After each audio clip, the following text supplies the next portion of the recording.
Much have I travelled in the realms of gold, and many goodly states and kingdoms seen. Round many western islands have I been, which bards in fealty to Apollo hold. Oft of one wide expanse had I been told that deep-browed Homer ruled as his domain. Yet did I never breathe its pure serene, till I heard Chapman speak out loud and bold. I love that poem by John Keats. I think it speaks to the value of libraries and how wonderful it is that all of us have the privilege of going to our library and then going anywhere in the world we want to go, in any time period that we want to be, and meet people we certainly couldn't have met any other way. That's the value of libraries. And that's the reason I'm so pleased to be here with you again, to work with a great staff at Concordia Parish Public Library and Director Amanda Taylor in presenting these programs to you each month. I also thank Delta Bank, because Delta Bank is one of our sponsors for this and makes all these programs possible.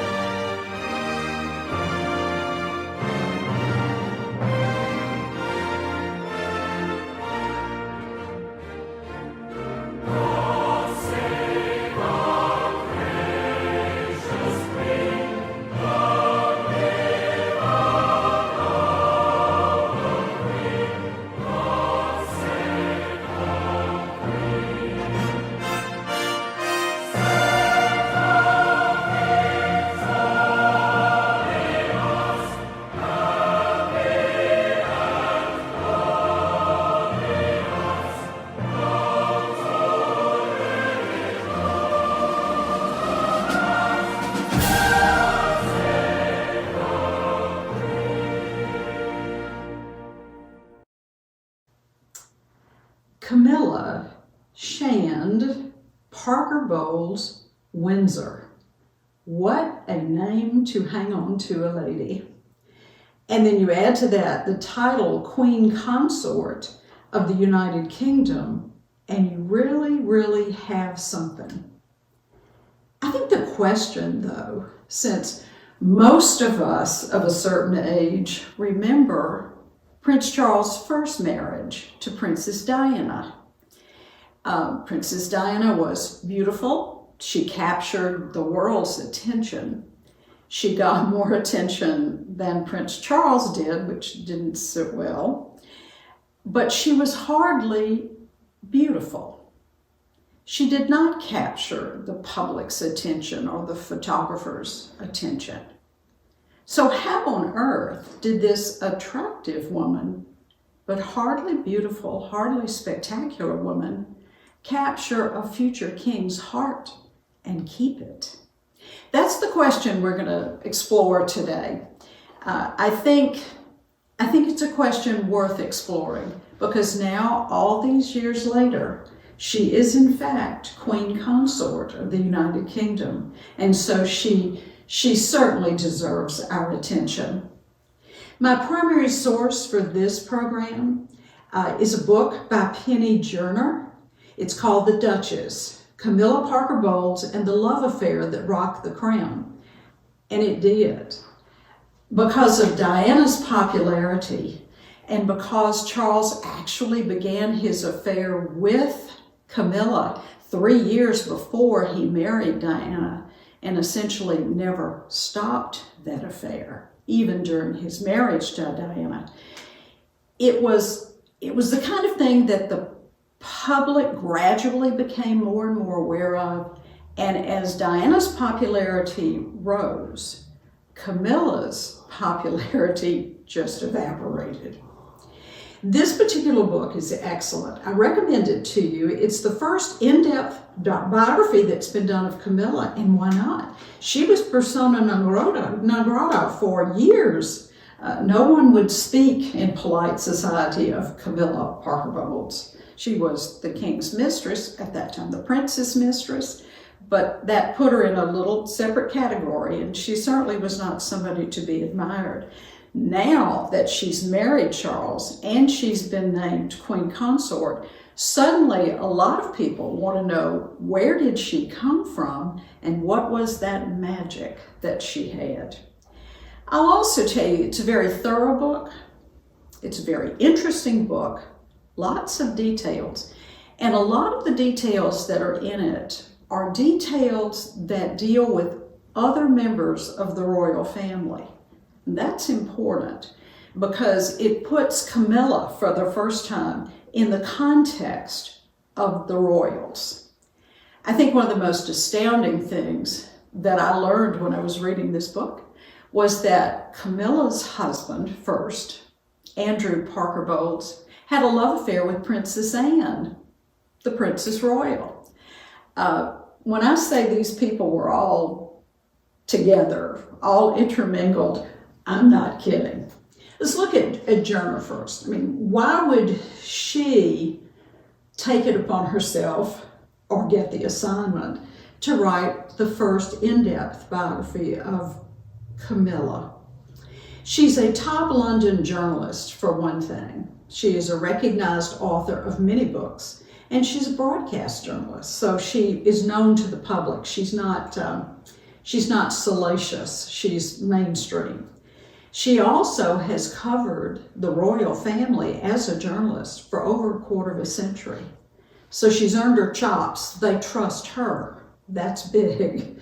She's authored a number of biographies about other members of the royal family and 2 British prime ministers. So not just the royal watchers are interested by her biographical writing, but also people who are interested in British politics. So she covers the waterfront.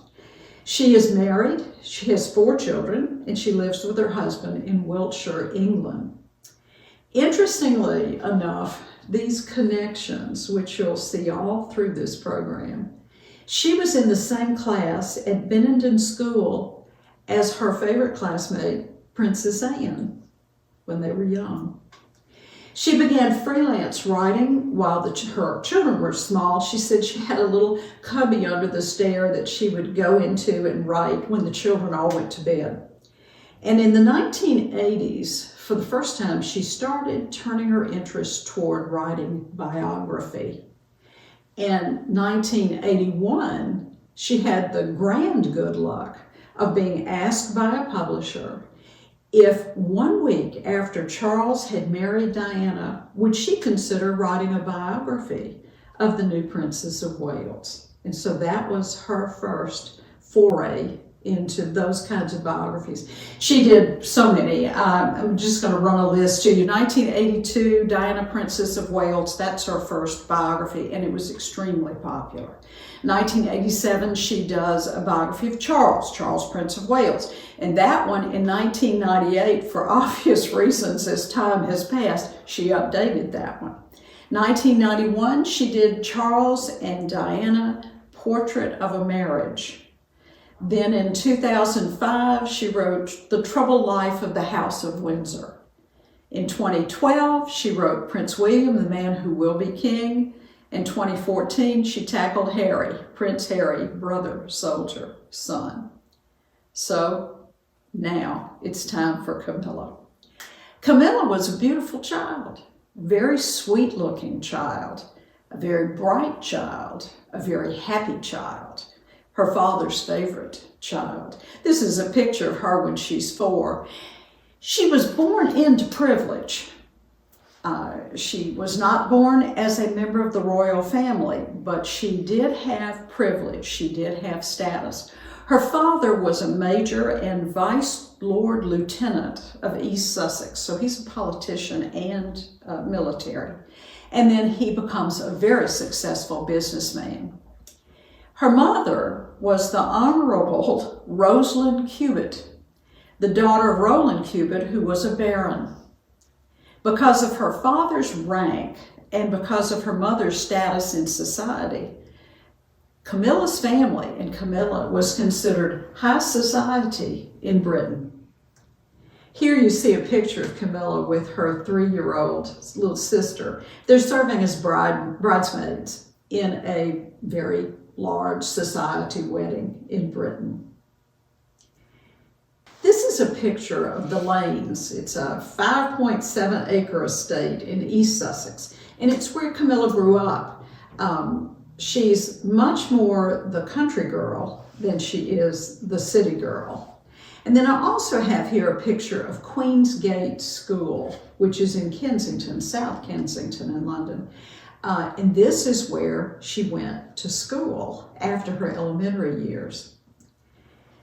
Most of her childhood, Camilla spent on this 5.7 acre estate. It's worth $2 million. It's an 18th century country house, and it's a very relaxed house. It's a house where dogs are invited in, people are invited in. If Camilla had had her way, her pony would be invited in. It's very easy, very relaxed, very laid back. And that has been the centerpiece of every home that Camilla has established through her whole life. She is much more relaxed. She is much more comfortable. She cooks. Her roast chicken is legend. She's everything that Charles had never seen before. She attended a co-ed school called Drumbrells. I mean, it's an interesting little school. It's in the country. It was a very open school, meaning that the children learned as they went at their own pace, as opposed to a very rigid kind of, curriculum. And she excelled in that because it meant that she could do the things that interested her, that she could follow those parts of education that interested her. But she was never weighed down with any real ambition to go to college, university, or to be a professional, a lawyer, a doctor, whatever. Education really was not the first thing in Camilla's mind from childhood forward. It was very much living a life of leisure. She attended later a very exclusive school called Queensgate. It's in South Kensington. It's one of the most prestigious in all of Britain. So to be in there and to be educated there was quite a coup for her, for high society. While she was at Queensgate, she was known to be an admirer of her great-grandmother, who just happened to be mistress to King George VII. Here are portraits of the two. Alice Capel, Camilla's great-grandmother, had a very long, very successful love affair with King Edward VII, Charles's great-great-grandfather. Kayla Keegan, in an article for Good Housekeeping in 2019, wrote this, tells a very interesting story that another journalist had come up with. It goes like this. Milla was the nickname that Camilla got when she was actually at Drumbrells, and it carried over to her Queensgate years. Milla was reportedly a big fan of her great-grandmother, Alice Capel, the notorious mistress of King Edward VII. Fellow classmates remember a 10-year-old, very confident Milla walking into her class one day proclaiming, "My great-grandmother was the lover of the king. We're practically royalty."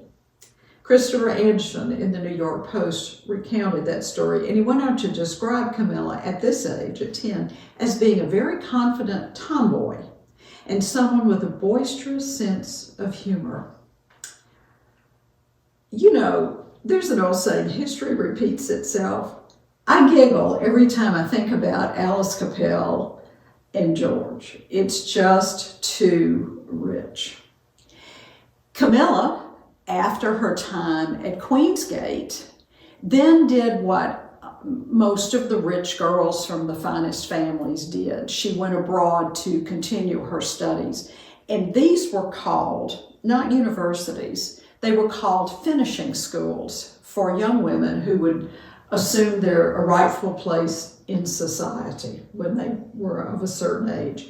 This is a picture, it's a candid shot that the Daily Mail actually got its hands on it. It shows Camilla at the little school in Switzerland, the finishing school in Switzerland that she went to while she was a teenager. Very, very special place. She attended that one. It was called Montfertil School in Switzerland. And then she also studied at the Institut Britannique in Paris before she returned to London to begin a rather short but interesting working career. These finishing schools were so important in terms of society's requirements for the upper class in Britain. The girls were not meant to be intellectuals. The girls were meant to be dynamic hostesses who gave the very best parties, the very best dinners, who kept their husbands proud of the way that they interacted with others with grace and poise and polish. But there wasn't a lot behind that.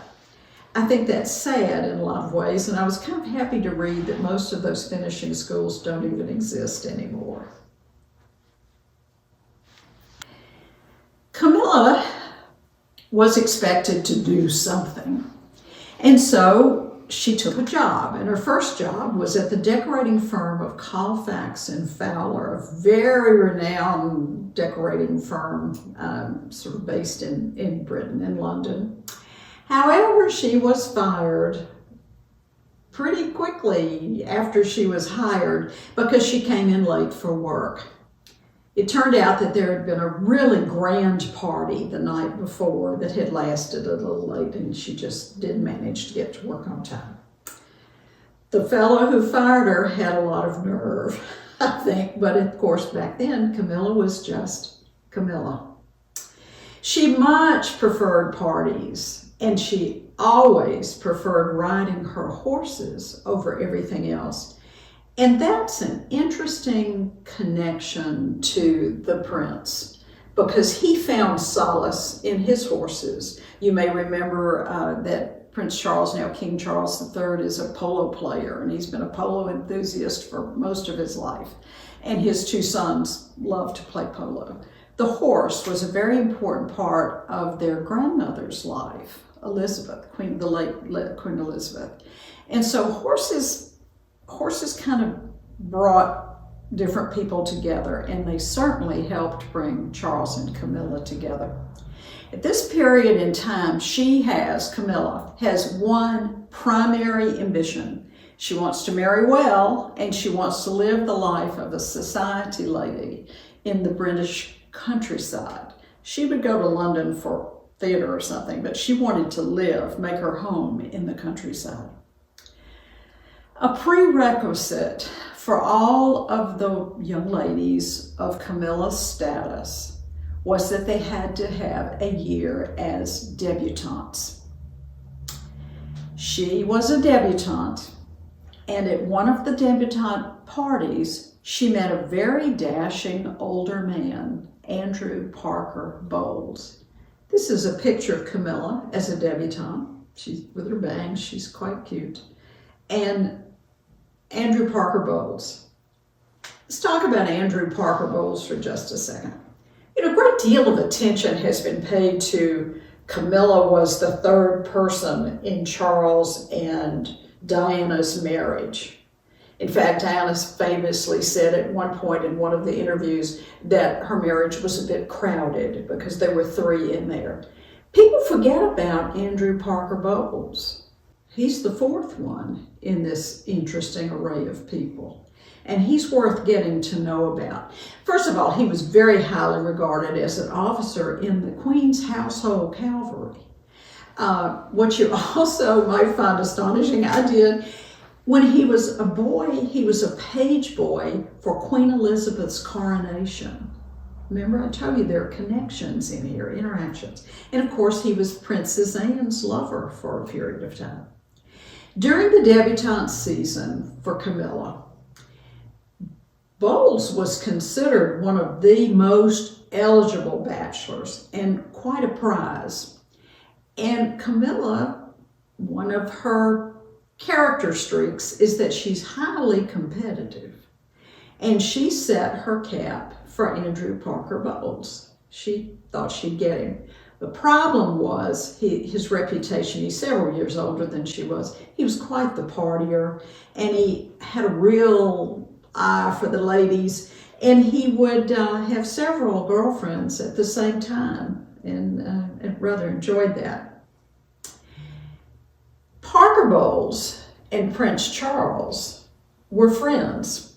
They actually played polo together.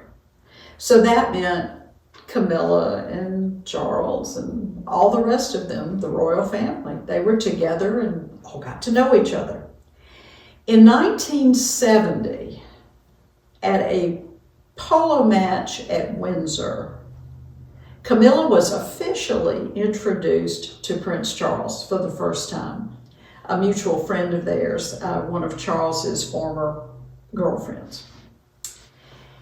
What Charles discovered was that Camilla was fun, and that's really the reputation that comes through the entire Junor biography. She was fun.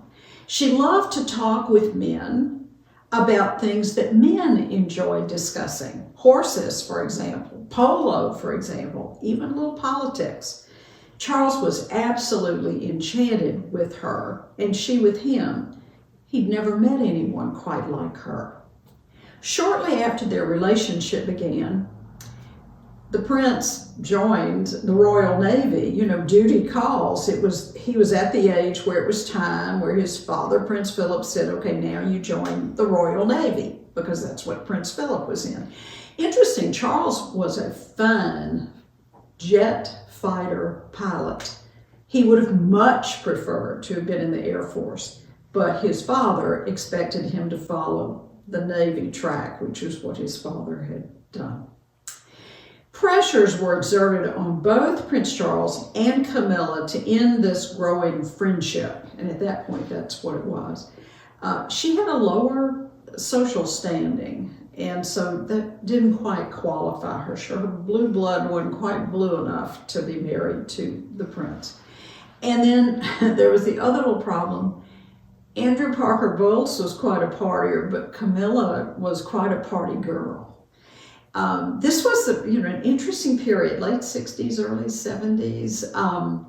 Junor finds no evidence that Camilla was ever involved with drugs in any way.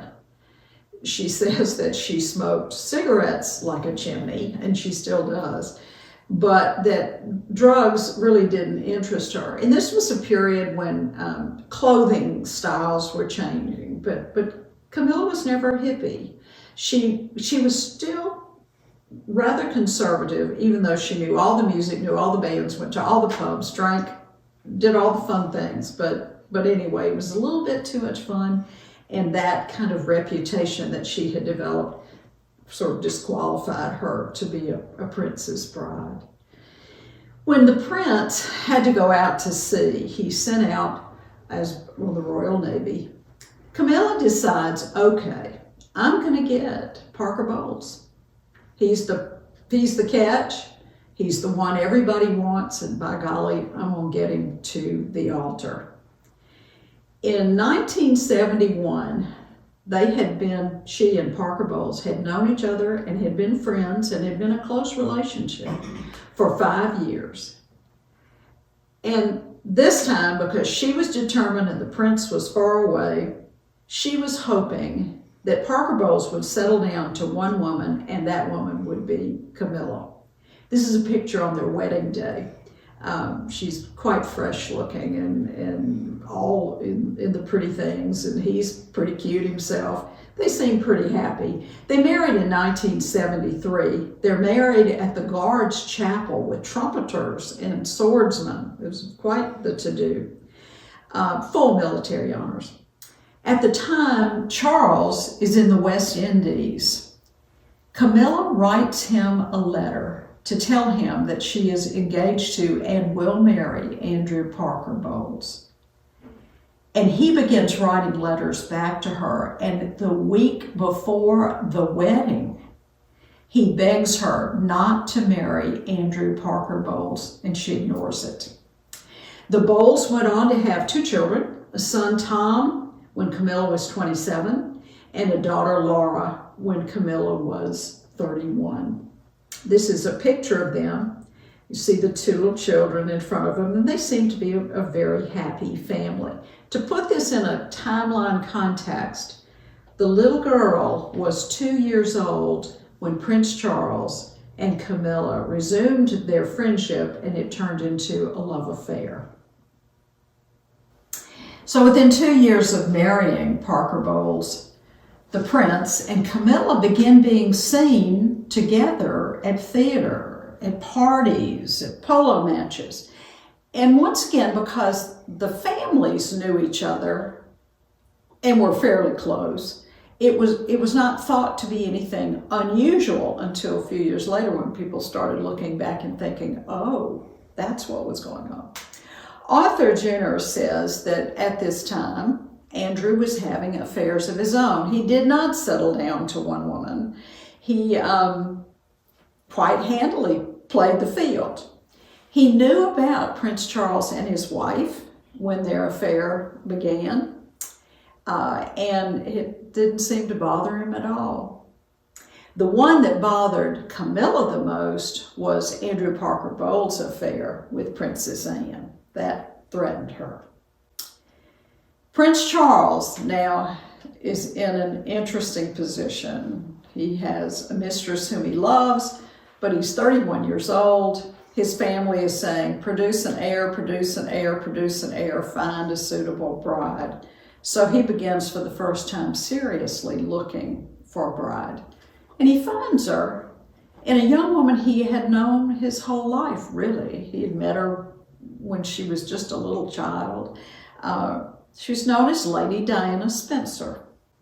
She earned the lady designation for her name, in other words, her title, when her father inherited an earldom. So remember, Camilla's with the Baron, Diana has an earl. So Diana is higher in the British social standing than Camilla. Diana, like Camilla, was educated at a preparatory school. Then she went to a boarding school, and then she finished school in Switzerland at the Institut Alpine, which was another one of those lovely finishing schools for ladies to make them perfect as wives in British society. She too had a brief career. She worked first as a governess for an American couple, and then she worked for a while as a kindergarten teacher before she married Charles. Lady Diana Spencer checked all the boxes for the royal family. She was young, she was inexperienced, she was certainly high enough born, and she was incredibly beautiful. The problem is they're checking all the boxes that are superficial. And that, I think, was the beginning of the end of the marriage that probably should never have occurred. She'd met Charles, Lady Diana, when she was a child, as I said, because the families had known each other for years as neighbors at Sandringham. And even then, though, she was kind of enamored of him. She thought it was kind of cute.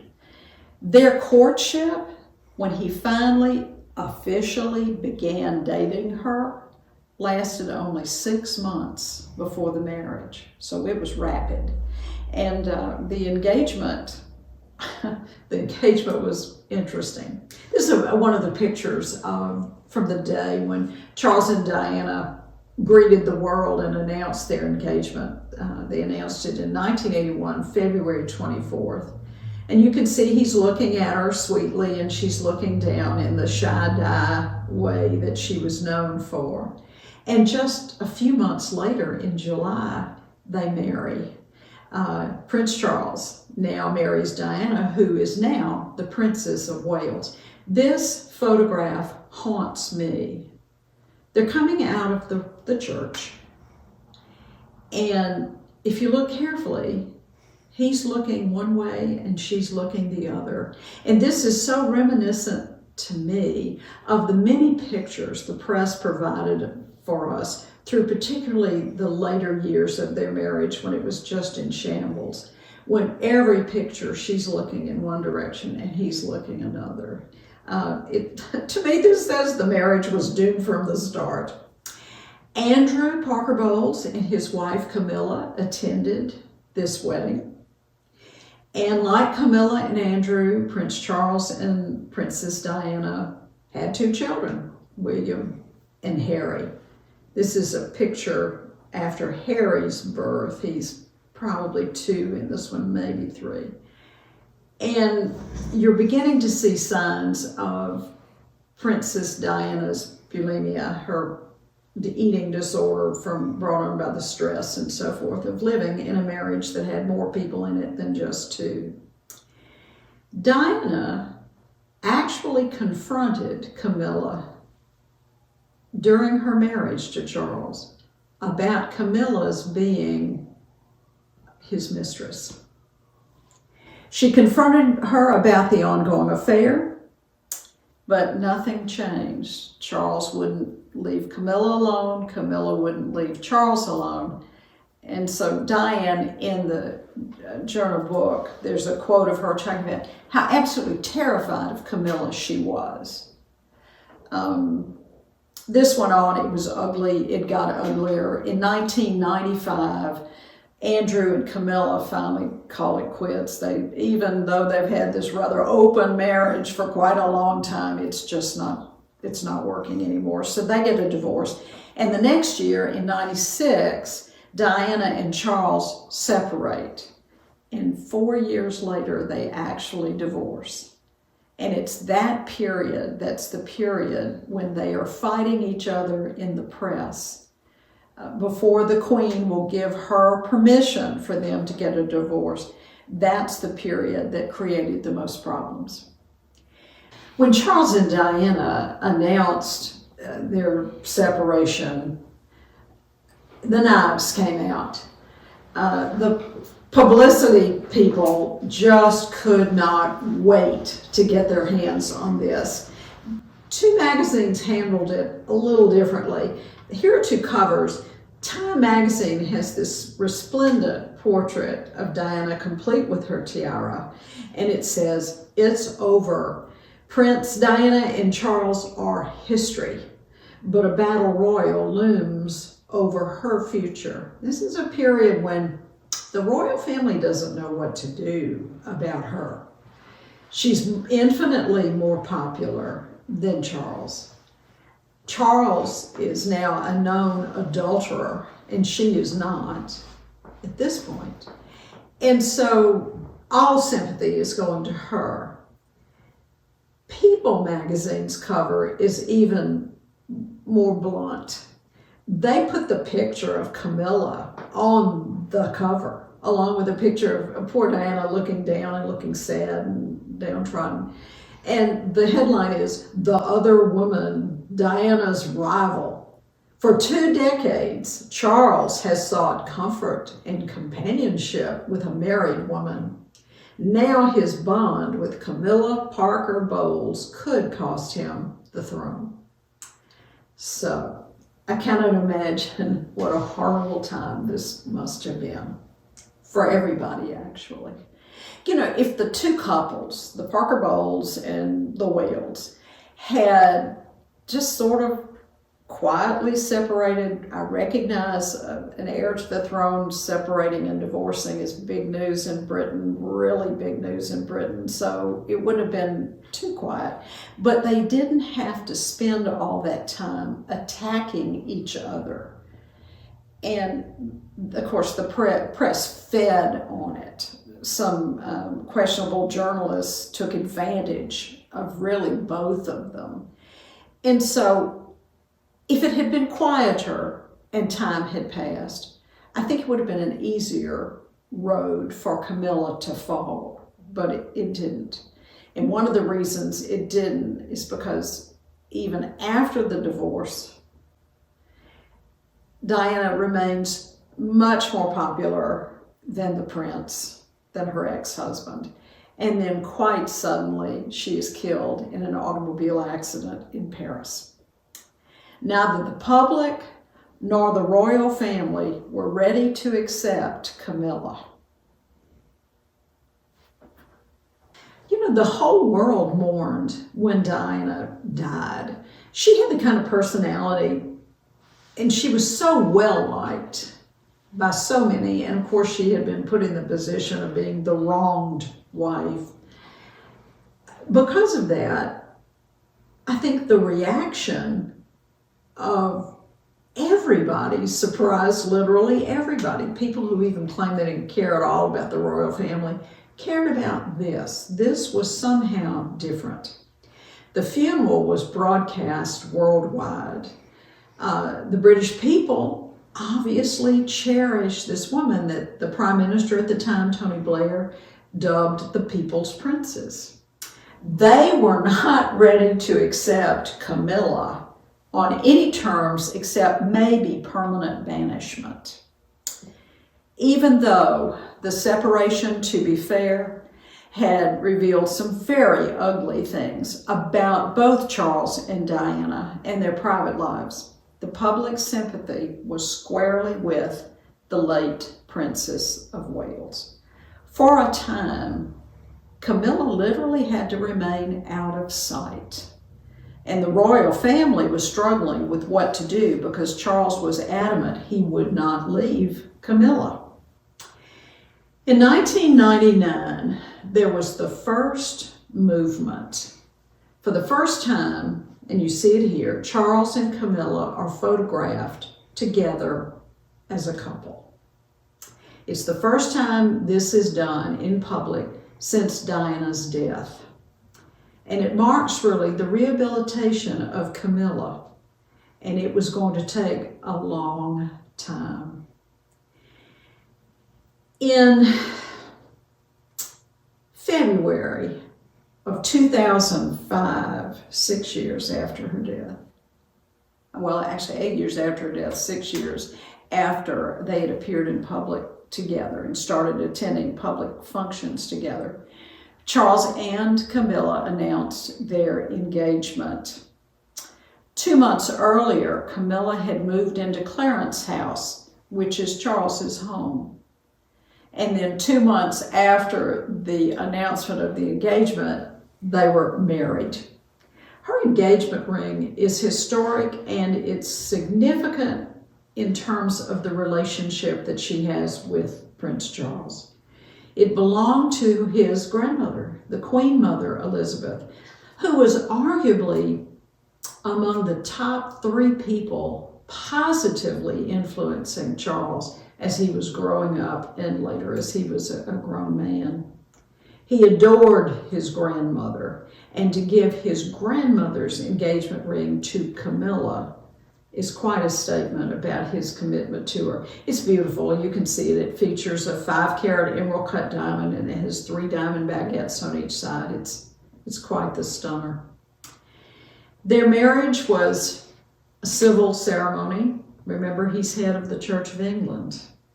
So they have a civil ceremony where they're married, and then they have a blessing ceremony, which was lovely. When it was over, this is a picture of Camilla with her 2 children, her new husband Charles with his 2 children, and everybody seems very happy and delighted that this day has come at last. Camilla is now the Duchess of Cornwall. And this comes with it opportunities and challenges. The opportunities are that she will be doing a number of engagements on behalf of the royal family because she's married into it. Some of them will be with Prince Charles, some of them will be solo. The real positive for this was it gave her a chance to lend her name and her status to some very important charitable causes important to her heart. And what happened gradually over time, the more the public saw Camilla at work, the more they grew to appreciate her. This is a picture taken just probably 2 years before she became what she is now, the Queen Consort. This shows a lady who is meeting the Duchess of Cornwall, and she's kissing her hand because Camilla has been a patron of a group that's very important in supporting the elderly. That was one of Camilla's big causes and continues to be. And so this is an elder recipient of some of that help, showing her gratitude and her obvious affection for Camilla. The public learned that Camilla rescues dogs. She's seen here, it's during COVID, so everybody has a mask on. This is her dog, Beth, and it's a rescue. She has 2 rescues.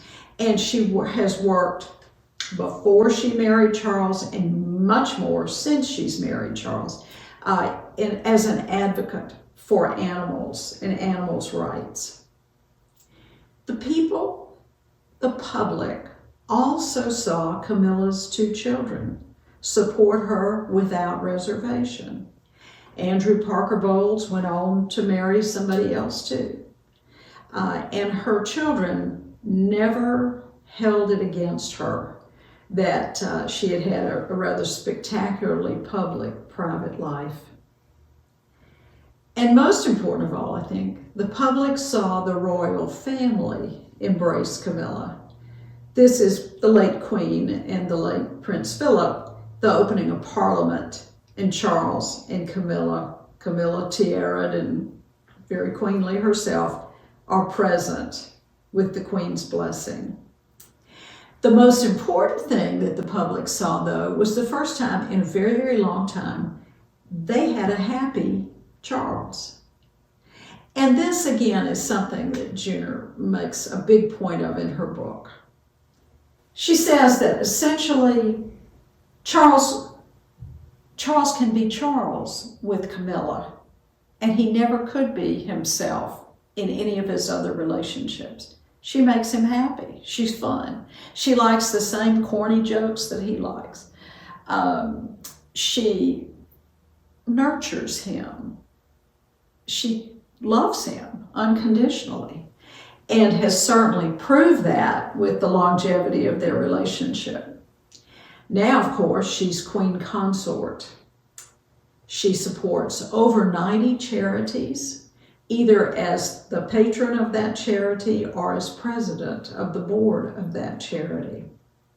Her primary areas of activism are these. First cluster, health, literacy, and supporting the needy. Her own mother died a tragic death from the effects of severe osteoporosis. And so osteoporosis care and research is dear to Camilla's heart. Another grouping that she's supporting wholeheartedly, the elderly. And surprisingly to many, she brought to the public victims of rape and sexual abuse and domestic violence.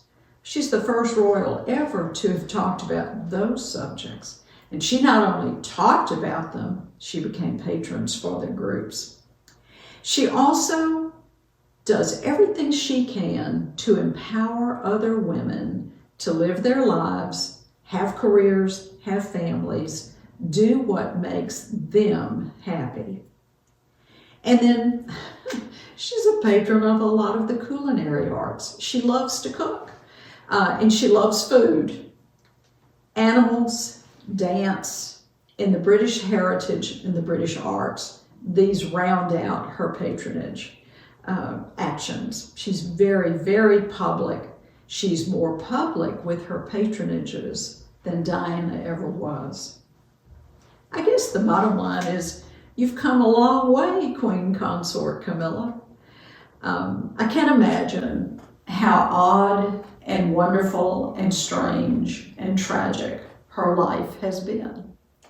She has gone from a giddy young girl at a polo match who meets officially the prince and discovers an instant chemistry. And then decades later, she's by his side when his mother passes away, and she becomes Queen Consort to his King Charles III. I hope you've enjoyed this. I discovered there's a lot more to Camilla than I ever had any idea of.